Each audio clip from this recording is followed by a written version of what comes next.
नमस्कार मित्रांनो. पूर्वी एक गाणं होतं, रखुमाई रुसली कोपऱ्यात बसली चला जाऊ पुसायला. इथं पुसायला म्हणजे जमीन पुसणे नाही, तर पुसणे म्हणजे विचारणे, समजूत काढायला जाऊया रखुमाईची, अशा पद्धतीचं ते गाणं होतं. अतिशय सुंदर गाणं होतं, खूप छान गाणं होतं. त्याच गाण्याची आठवण सध्या महाराष्ट्रातलं जे राजकारण चालू होतं ना गेल्या आठवड्याभरात, त्या गाण्याची आठवण तेव्हा झाली. मित्रांनो, आपल्या सगळ्यांनाच माहितीये, एकनाथजी शिंदे हे गेल्या काही काळामध्ये भरपूर रुसले. त्यांना मुख्यमंत्री पद हवं होतं. मग ते दिल्लीत भाजपच्या पक्षश्रेष्ठींच्या बरोबर त्यांनी अनेकदा चर्चा केल्या. तिथे डाळ शिजली नाही म्हटल्यानंतर मग आजारपण आलं. मग साताऱ्याला गेले अचानक ते त्यांच्या गावी. मग तिथे मनधरणी झाली. मुंबईत गेल्यानंतर त्यांची पुन्हा मनधरणी झाली आणि अगदी शेवटच्या टप्प्यावर सुद्धा मनधरणी झाली. आणि मग या सगळ्याचा परिणाम शेवटी काय झाला त्यांच्या या सगळ्या नाराजी नाट्याचा, तर आपण काल बघितलं, ते पुन्हा उपमुख्यमंत्रीपदी विराजमान झाले. म्हणजे एवढी नाराजीचं सगळं जे काही त्यांनी केलं, त्यांनी जे काही रुसणं फुगणं केलं, त्याचा परिणाम काय झाला? काहीच नाही. शेवटी भाजपला ज्या पद्धतीने हवं होतं त्या पद्धतीने त्यांना उपमुख्यमंत्री पदाची शपथ घ्यावी लागली. तर या एकंदरीत सगळ्या नाराजी नाट्याच्या पाठीमागे एकनाथजी शिंदेंनी हे जे काही केलं गेल्या काही दिवसांमध्ये, ते नेमकं का केलं, त्यामागची कारणं काय असतील, याविषयी भरपूर शंका कुशंका आणि अंदाज बांधण्याचं काम अनेकांनी गेल्या काही दिवसात केलेलं आहे. त्याच संदर्भामध्ये एका शक्यतेचा मात्र कोणीच फारसा विचार केलेला दिसत नाहीये. त्या शक्यतेच्या विषयी मी आज तुमच्याशी बोलणार आहे. त्यामुळे हा व्हिडिओ शेवटपर्यंत पाहत राहा. फार मोठा असणार नाही हा व्हिडिओ. आणि सेंटर स्पॉटला अजूनपर्यंत सबस्क्राईब केलेलं नसेल तर जरूर सबस्क्राईब करा. या व्हिडिओला लाईक करा आणि शेअर करायला विसरू नका. तर मित्रांनो, एकनाथजी शिंदेचं हे जे काही नाराजी नाट्य होतं, या मागच्या एका शक्यतेच्या विषयी मी आता तुमच्याशी बोलणार आहे.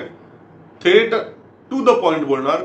कसलेही म्हणजे त्याच्या पार्श्वभूमी, त्याच्या अवतीभोवतीच्या घटना याविषयी जराही मला बोलून वेळ दवडायचा नाहीये. माझ्या मनात जी शंका आहे म्हणजे की एकनाथजी शिंदेंनी अशा पद्धतीने जे काही नाराजी नाट्य केलं, ते केवळ आणि केवळ मुख्यमंत्री पद मिळावं याचसाठी केलं का, जे काही माध्यमांमधून सांगितलं जातंय. आणि त्यानंतर शेवटच्या टप्प्यात म्हणजे मुख्यमंत्री आता देवेंद्र फडणवीस होणार यावरती शिक्कामोर्तब झालं. मग ठीक आहे, उपमुख्यमंत्री पद तर उपमुख्यमंत्री पण त्यासोबत गृहमंत्री पद सुद्धा मिळावं यासाठी पुन्हा एकदा नाराजीचं त्यांनी नाट्य केलं असं बोललं जातंय. खरं खोटं काहीच माहित नाही. आणि तिसरी शक्यता की मनाजोगती इतरही मंत्रीपद मिळावी. मंत्रिपदांची संख्या असेल आणि काय पद्धतीचे पोर्टफोलिओज मिळतात. म्हणजे मंत्रिपद दिली का? येस, दिली. तुम्हाला 10 हवी होती, 10 मंत्रिपद दिली. पण ती 10 मंत्रिपद किती वजनदार आहेत, की कमी महत्वाची पदं मिळाली आहेत का, वगैरे वगैरे. तोही एक अँगल होता का त्यांच्या नाराजी नाट्याच्या मागे, असं अनेक शक्यता बोलल्या जात आहेत. अनेक अनालिस्टनी त्याविषयी डिस्कशन केलं. मला मात्र एक थोडा वेगळाच वास येतोय. हे अगदीच खरं आहे की प्रत्येकाला आपलं जे काही स्थान असतं आधीच्या पेक्षा जास्ती हवं असतं, किंवा जे असतं ते मेंटेन करावं असं तरी वाटत असतं.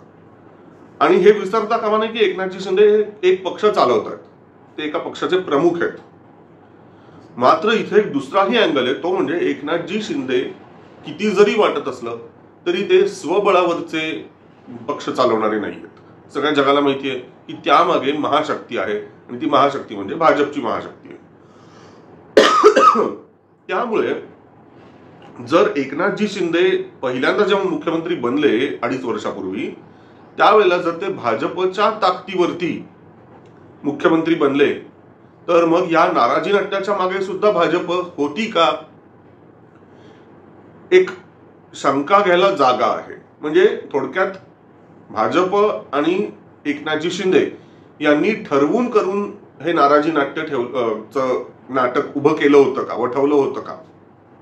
त्यामागे काही हेतू असू शकतात, राजकीय डाव असू शकतात. आणखीन एक मला असं वाटतं की याच्या मागे एक कारण असू शकतं की असं ठरवून का केलं असेल.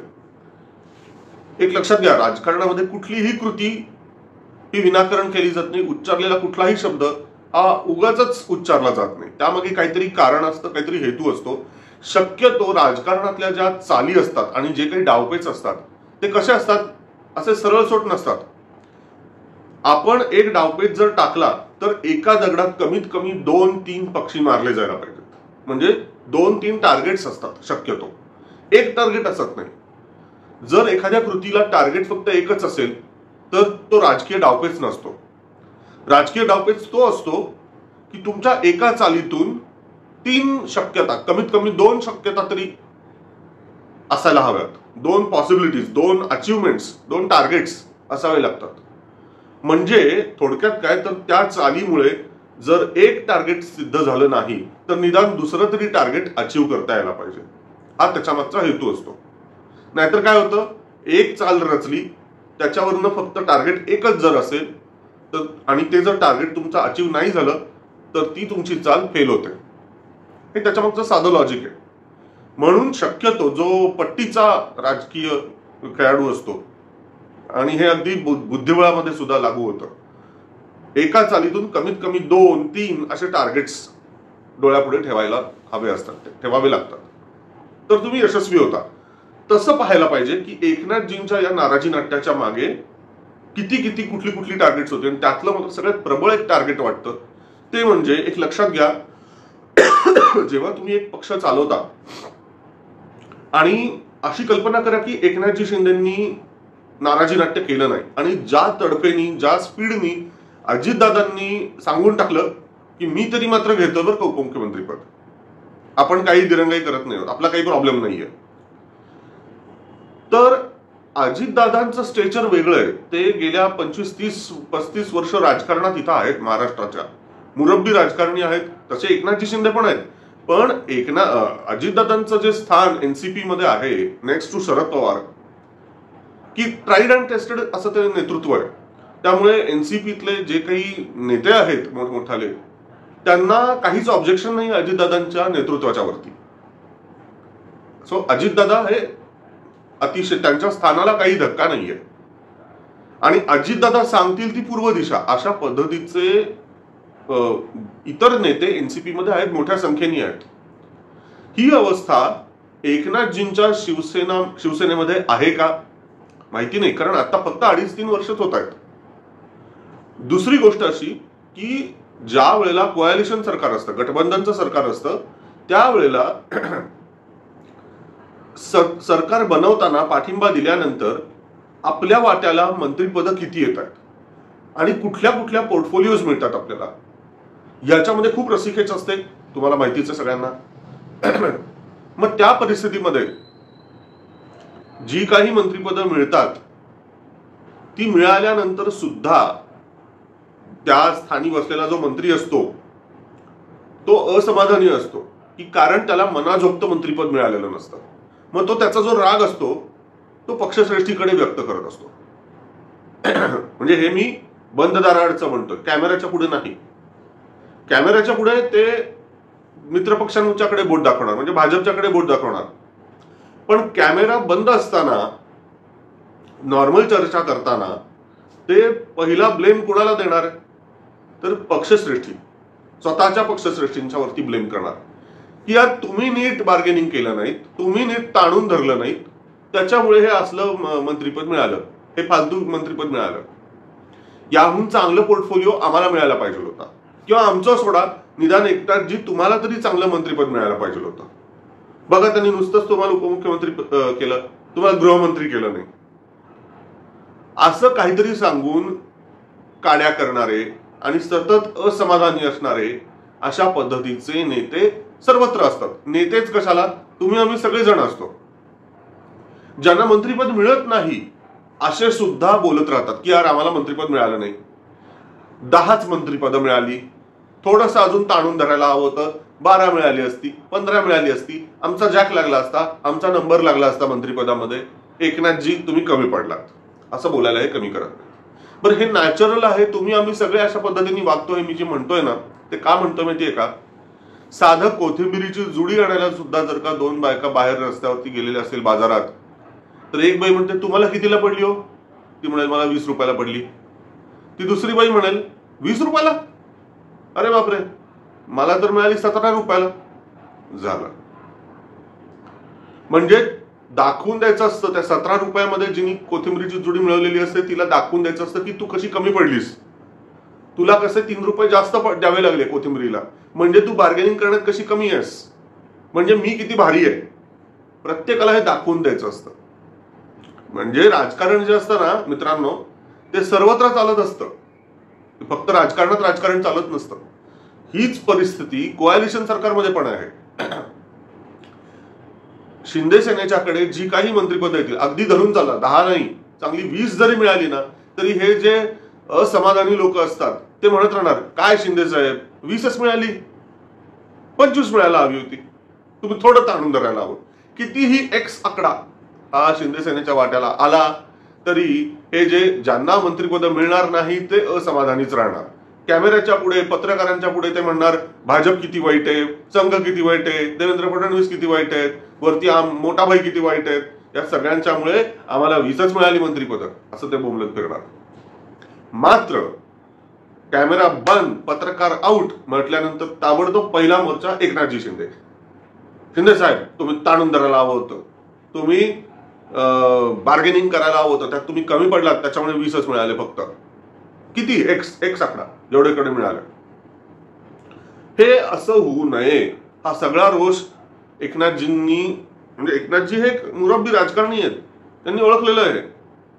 हे सगळं जे काही वादळ पुढे घोंगावत येणार आहे आपल्यावरती शेकणार आहे, 10च मंत्रिपद का आणि चांगले चांगले पोर्टफोलिओ का नाहीत, बरं आमचा सोडा, तुम्हाला मुख्यमंत्रीपद का नाही, तुम्हाला उपमुख्यमंत्रीपद का नाही, तुम्हाला बरं उपमुख्यमंत्रीपद दिलं तर नुसतंच पोकळ उपमुख्यमंत्रीपद, गृहमंत्री का नाही, वगैरे वगैरे सगळं ते वादळ अंगावरती स्वपक्षातल्या नेत्यांच्याकडून येणार आणि ते विशेष येऊ नये, त्यांना थोपवून धरता यावं, नीट त्यांची तोंड बंद करता यावीत, यासाठीच हे नाराजी नाट्य पूर्ण रचलेलं आहे असं माझं स्पष्ट मत आहे. म्हणजे आज एवढं सगळं जे काही नाराजी अनेक दिवस जी ताणून धरली एकनाथजींनी, त्या पार्श्वभूमीवरती आता एकनाथजी शिंदे या सगळ्या असंतुष्ट असमाधानी नेत्यांना बोलू शकणार. अरे बाबांनो, म्हणजे कसं बोलतील बघा, अरे बाबांनो तुम्ही सगळ्यांनी बघितलंय, मीडियानी बघितलंय, सगळ्या जगाने बघितलंय मी केवढी नाराजी व्यक्त केली. मी म्हणजे आजपर्यंत एवढं ताणून कोणीच धरलेलं नसेल भाजपला, एवढं मी ताणून धरलं. मी आजारी पडण्याचं सोंग केलं, डायरेक्ट गावी गेलो, मला विनवण्या करण्यासाठी, माझी समजूत घालण्यासाठी भाजपच्या किती लोकांना सतत यायला लागलं, झक्कत यायला लागलं, माझी मनधरणी करायला लागली, तरीही शेवटच्या क्षणापर्यंत मी भाजपला झुलवत राहिलो, भाजपला घाम फोडला. एवढं सगळं केल्यानंतर बाबांनो आपल्या वाट्याला एक उपमुख्यमंत्रीपद आलेलं आहे आणि 10-12 मंत्रिपद मिळालेली आहेत. मी जर एवढं केलं नसतं तर एवढं सुद्धा मिळालं नसतं. तुमच्याच्यानी एवढं करणं शक्य होतं का? अशा पद्धतीने एकनाथजी बोलू शकतील आणि ते त्यांच्या नेत्यांना, त्यांच्या पक्षातल्या नेत्यांना समजूत काढू शकतील की बाबांनो जे मिळालं त्याच्यात समाधानी राहा आणि मी आहे म्हणून एवढं मिळालं. दुसरा कोणी या जागी असला असता तर त्याची केव्हाच विकेट उडाली असती. हे अशा पद्धतीने स्वपक्षातल्या असंतुष्ट असमाधानी नेत्यांना सांगण्यासाठी, नुसतं सांगण्यासाठी नाही, कृती करून दाखवावी लागते. आणि मग एकदा तशा पद्धतीची नाराजी नाट्याची कृती केली की मग ह्यांना पचनी पाडता येऊ शकतं, असंतुष्ट असमाधानी लोकांची समजूत काढता येऊ शकते स्वपक्षातल्या. यासाठीच एकनाथजींनी हे सगळं नाराजी नाट्य केलेलं आहे. कदाचित या नाट्यामध्ये त्यांनी देवेंद्र फडणवीस यांना सुद्धा विश्वासात घेतलेलं असू शकतं की बाबांनो मला माझ्या पक्षातल्या नेत्यांना सांभाळायचं आहे, त्यांना कन्व्हिन्स करायचं आहे, त्यासाठी मला हे नाराजी नाट्य करायला लागणार आहे. अशा पद्धतीने त्यांनी कदाचित देवेंद्रजींना या नाटकात सहभागी करून घेतलेलं असू शकतं, त्यांनी मोठाबाईंना सुद्धा या नाराजी नाट्यात सहभागी करून घेतलेलं असू शकतं. आणि हु नोज, कदाचित ही आयडिया देवेंद्रजींची पण असू शकते, कदाचित ही आयडिया अमितभाईंची असू शकते किंवा आणखीन कोणाची असू शकते. कारण मित्रांनो एक लक्षात घ्या, या सगळ्या नाराजी नाट्यामध्ये तुम्हाला एक लक्षात आलं का की एकनाथजींचा पाठिंबा हा डळमळीत आहे हे लक्षात येताच अजितदादांनी आपणहून पाठिंबा दिला भाजपला. काहीतरी आशा असते प्रत्येकाला, उगीच कुणी पाठिंबा देत नाही. पण आता कल्पना करा, एकनाथजींनी अशा पद्धतीने नाराजी नाट्य ताणून धरलं नसतं तर अजितदादा पवारांना त्यांनी पहिला नंबर लावला असता का? कदाचित जर एकनाथजींनी पहिला नंबर लावला असता पाठिंबा देण्याचा, तर त्या परिस्थितीत अजितदादांना आणि त्यांच्या पक्षातल्या लोकांना वाटत राहिलं असतं का की आपण लेफ्ट आउट झालेलो आहोत, आपण पाठिंबा द्यावा की न द्यावा? काही वेगळा विचार अजितदादांनी आणि एनसीपीनी केला असता का? आणि कदाचित तोही हेतू असेल का की एकनाथजींचा पहिल्यांदा नंबर आपण लावून घ्यायचा, त्यांना आपल्या बाजूला आधी वळवून घ्यायचं, आणि ते वळवून घ्यायचं असेल तर त्यासाठी एकनाथजींनी आपण डळमळीत असल्याचं ऍक्टिंग करायचं. असा तर गेम नसेल ना? कारण आज या सगळ्या नाराजीच्या पार्श्वभूमीवरती फायनली काय झालं, तर फायनली आधी जी भीती होती की अजितदादा पवार सोडून जातील, कदाचित तसं झालं नाही. अजितदादाही टिकून आहेत एनडीए मध्ये, आपल्या या महायुतीमध्ये, आणि एकनाथजी सुद्धा आहेत. सो या मला ज्या वाटल्या त्या शक्यता मी तुमच्या पुढे व्यक्त केल्या. तुम्हाला काय वाटतं कमेंट सेक्शन मध्ये जरूर लिहून कळवा, आणि तुमच्या प्रतिक्रियांची मी वाट बघेन. आणि असेच छान छान विषय घेऊन पुन्हा मी तुमच्यासोबत येईन, चर्चा करेन.